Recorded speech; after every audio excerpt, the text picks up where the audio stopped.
Yo, what is going on YouTube? It's your boy Mosballin. So today I'm here to talk to you guys about a game mode I've been stressing a couple days now. I've been talking about it pretty much all week, and that's where we've been getting all these packs. You guys can see I got packs for days. I've been getting lucky with some of them, sometimes not so much. I've been opening a lot of them. I decided to start saving them up a little bit, and now I also gotta say we've gotten a lot of tokens. I've been using them. So we are definitely getting a lot from playing Triple Threat Online. If you guys don't know about it, now you do. Make sure you guys go ahead, play Triple Threat Online. And let me just tell you guys, you really don't even need a good team. I've been winning with Ruby cards. I've been winning with Sapphire cards. This is my more updated team because, yes, I've been evolving them. I've evolved Dwight, Latrell. I started using Desmond, but there are a lot of great options. I'm going to show you guys how to build the proper team, how you can beat pretty much anyone at any time with any team, and what you guys should be looking into. So, first things first, what is very important in Triple Threat Online?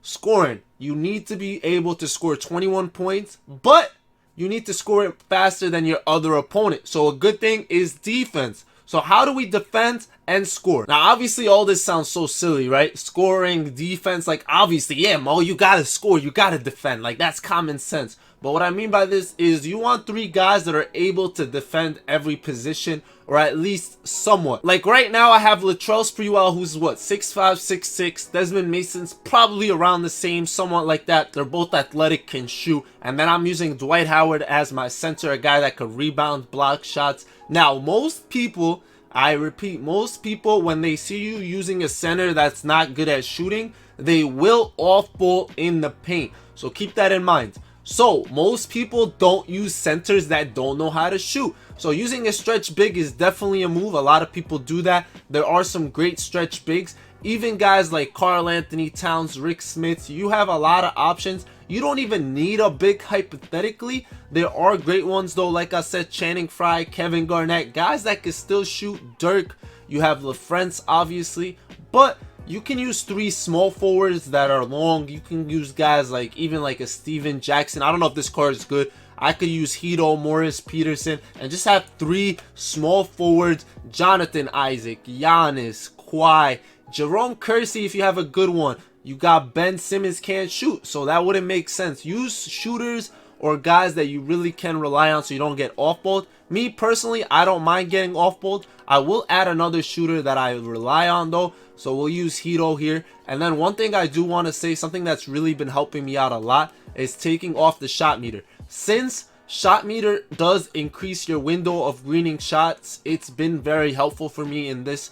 You can try it out once you figure out people's releases and stuff. It will help you out a little bit. But if you're not comfortable, there's other ways. You can use shooting guards, just guys that I believe are long enough able to defend. I would not recommend using a point guard and a shooting guard just because it makes you really small. Against most people who don't use small guards and stuff, it's gonna really hurt you. You can use a point guard, however. A lot of these point guards can help you out. I've been using Devin Harris, Jameer Nelson, Isaiah Thomas. Like, I've used them all before. Daryl Armstrong was one of my favorite cards, but enough about just talking. The great thing about my team is it's your team. You can use whoever you are comfortable with, whoever you want. This guy is using bigs, Rudy Gay, Terrence Ross. No one is small on that team. So if I was using 2 point guards right now, I'd have trouble. I have an ability to switch, mix, match, and do what I need to do. Now, things that you want to see. You don't always need 3s. Let's remember that. 2s are points as well. You need to get to 21.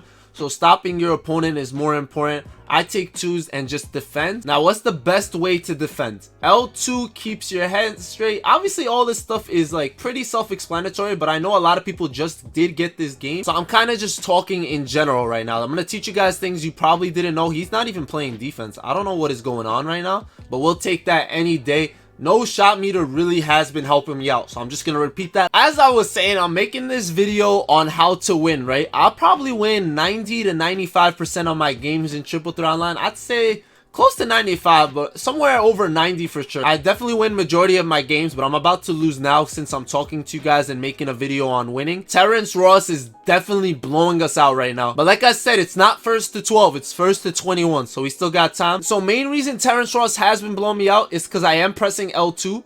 So I'm going to take my hands off L2 so I could hold R2 and be able to move a little faster.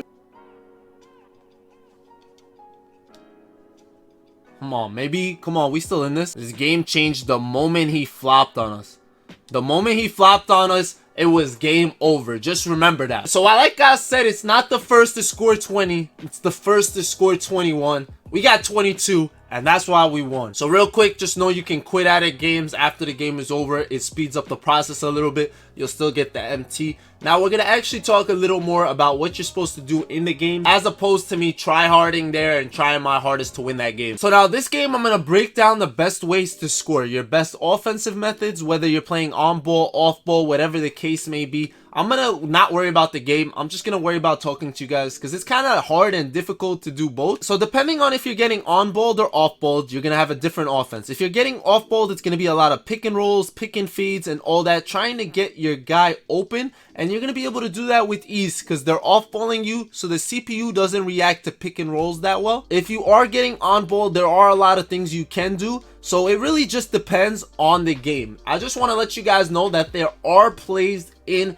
triple threat, and that is something new we've never had before. So we're gonna come up, we're gonna click L1, and look, we can do motion plays, we could do floppy plays, we could do a lot of different plays where we get guys moving, doing things that we normally wouldn't be able to do in a triple threat gameplay game mode. Now, like I said, I really don't know how to play when I'm talking. Like, it's so much easier when I'm not. I just want to point out that you can also change up defensive assignments. So if I click L1 here, I can click on Hito, for example, so click circle, and then I could choose who I want him to defend. So if I want him to guard Kobe, next possession up the court, my man Hito, who is supposed to guard Paul Pierce, is going to change his matchup and go ahead and guard Kobe Bryant. So I've seen that people didn't know how to do this, and that's because it's something new. We didn't have that in the past. The same way we didn't have setting plays. You can also change your defense if you want to go zone. You can press. You can do full court press, half court press, trap, and all that. So to do that, you would click left on your D-pad on defense, and then from there, just read what it says, and you could change it to whatever you would like. Personally, I play man, but there is a setting you might want to use, so I'm going to show you guys that right now. So you might want to do half court press if you have guys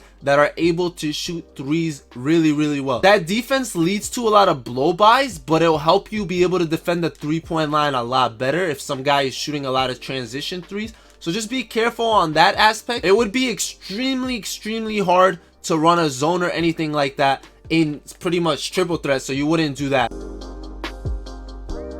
My man just paused on me, bro. I am out here talking, hustling, speaking my mind, and you out here pausing on me. I like that, bro. You got you. All right, let me focus up real quick, and then we'll talk about what we had to talk about. Oh, you jumped this time. You jumped this time. You mad. All right, like I said, mad times. You don't need threes to win games at all. Like, that's not something you need. But sometimes I just like to do it anyway. Sometimes. Oh. And that's all she wrote, baby. That's all she wrote. You paused on me. I didn't even pause back. Thank you for the win.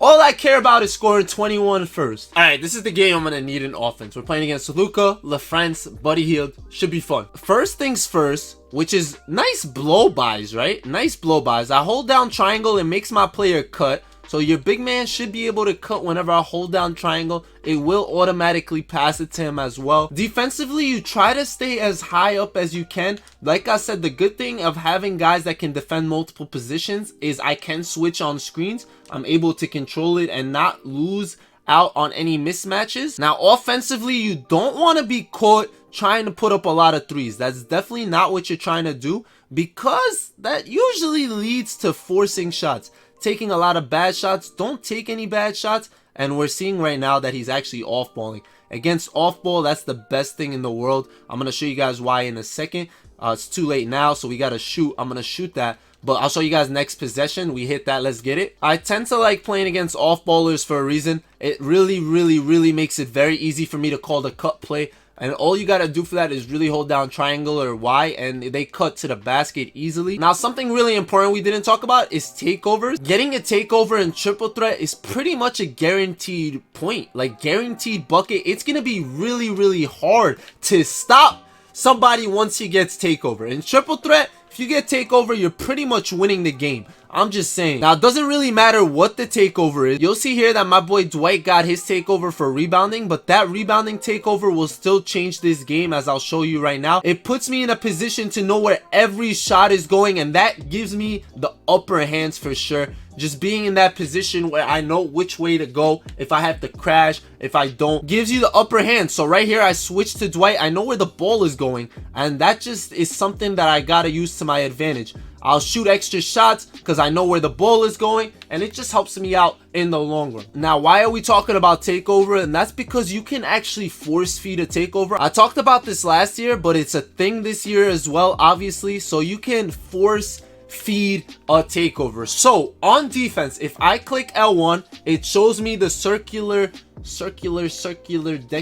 what's it called, the takeover pretty much meter underneath all the players. It shows you pretty much a progress bar for the takeovers, how close you are and all that good stuff. You can't check it on offense, so you can only check it on defense. Right here I see that Turkoglu is like halfway, so I would just get easy shots for Turkoglu, try to feed him that takeover. Once he gets his sharp takeover, it's pretty much a GG from there. So this goes for every player, just trying to see which players you're good with, trying to get them their takeovers. And then once you get a takeover, you pretty much ice the game out. You use whatever it is, whether it's a shot creating, sharp, pretty much defensive takeover, post takeover, whatever it is, just get it for your player.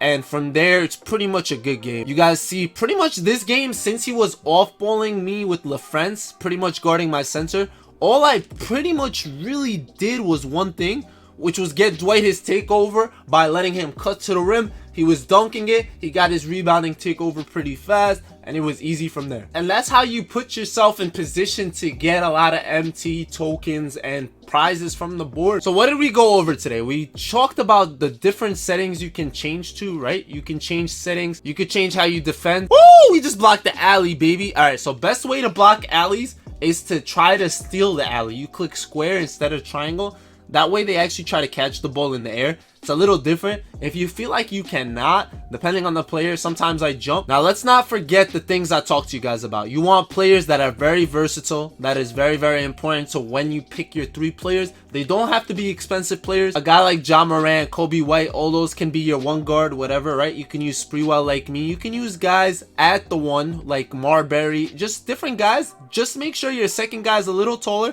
You want to be able to defend every position. Like if we get a mismatch right now and my Spreewell is guarding his Kevin Garnett, I can defend it pretty much. Like obviously not the best. It won't be amazing, but I could defend it slowly but surely. Like obviously it won't be amazing, but I could still defend them a little bit. Don't shoot a lot of threes. Don't drive too much. Don't shoot a lot of mid-range. You don't want to be predictable. You want to change it up. So I do take threes from time to time. I do cuts from time to time. Sometimes I rim run just in transition. Make sure you're changing it up so you're not really easy to read like a book. Don't fall into that lifestyle that the Houston Rockets are trying to get you to fall for, right? That threes over twos. Don't do that. It's a video game. Like I told you guys, you're just trying to win the game. You're trying to score 21.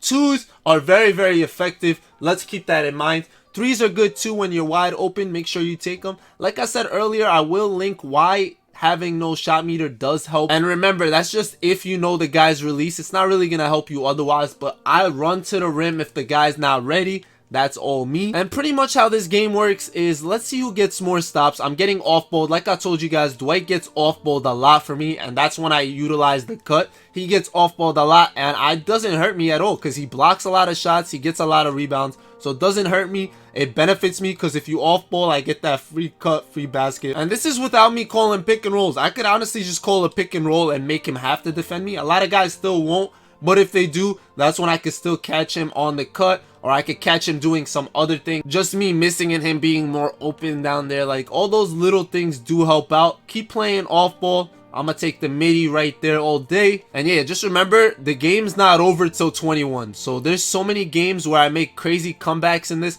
He had a wide open layup and decided to kick it out for a 3. For what? To take a more contested 2? That's fine. He still hit it.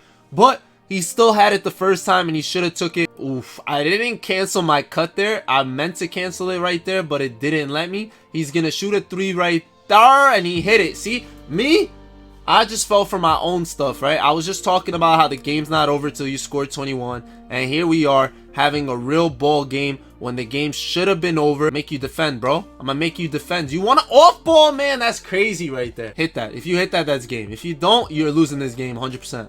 Why do I say 100%? Because I'm positive. Another really big thing here is don't pass this ball. If you just pass the ball, it's most likely gonna get stolen. I click circle till my player's around, and once he's around, oh! Oh my, I was gonna shoot that. I meant to pump fake. Good game. GG, man. You got that. That's all you, baby. And that was for 5 ball drops too. I just messed up completely because I was talking. I was gonna say don't make passes like that because they're easy to intercept, and I always call for them to come back. And once I seen the player behind me, I was gonna shoot it, but I already clicked pass. GG, man. So that's one of the 10 times I lose out of the 100. You guys witnessed it. We're all human. Sometimes we lose. It's not foolproof, but it does increase your chances for sure. What a waste of a 5 ball drop. We still managed to get the best thing on the board. Honestly, I love triple threat. I think it's really, really great. It helps you with evolutions if you're trying to evolve cards for yourself, or if you're trying to evolve them to sell them back. It's a great method to make MT. Like you guys see, I've gotten a lot of these from there, and I want to open them up, but I'm going to save that for another video if you guys want to see that. Maybe I could get a couple more and we'll have a big pack opening. I'll be pretty dope. See how much MT we're actually getting. If you guys have any questions about anything at all, feel free to ask me. We should be getting a new Spotlight Series player tomorrow, which I'm very excited for. Wondering who it is. If you guys have any predictions, let me know. Should be interesting for sure. Like, to say the least. Should definitely be interesting. I should have Blake Griffin already. I'm gonna get him in the next day or two, and then we should be seeing who our next guy is. We heard that the mystery player is Galaxy Opal Brandon Roy, if you guys didn't know. But yeah, guys, I will see you guys later. It's been your boy Mosballin, and ballin'.